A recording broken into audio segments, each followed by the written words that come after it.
રમેશભાઈ પોપટભાઈ ચાવડા, ક્યાં રહેવાનું? ગામ કરમદિયા. શું બનાવ બન્યો?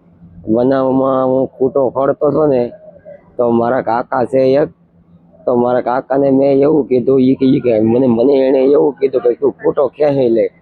તો મેં કીધું કાકા તમારા ભાગમાં હોય તો તમે દોરી મારી ગયો. તો એ લોકોએ દોરી ન મારી અને ખૂટો ખેંચી મને પગમાં, ડાબા પગમાં મને ખૂટો મારવાલા એ પાઇપ મારેલ છે, બે પાઇપ મારેલ. પછી મને પાડી દીધો. એટલે એક હાથુભાઈ પહોંચે અને એના છોકરા વિક્રમભાઈ, એને બે મને દબી રાખ્યો, માથે ચડી ગયા બે. અને પછી એના છોકરો નાથાભાઈ છે ને, એ મને ત્રણ દાંતડા મારેલ છે. એમાં એક જગ્યાએ બે વખત મારેલું છે અને એક જગ્યાએ એક વખત મારેલું છે. એટલે જેથી કરીને મારે 18 ટાંકા આવેલા છે. એક જગ્યાએ 18 આવેલા છે અને એક જગ્યાએ 7 ટાંકા આવેલા છે. ક્યારે બનાવ થયો? આ બનાવ કાલ 10 વાગે.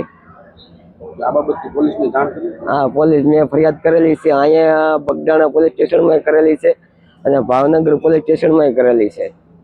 બે જગ્યાએ કરેલી છે સાહેબ.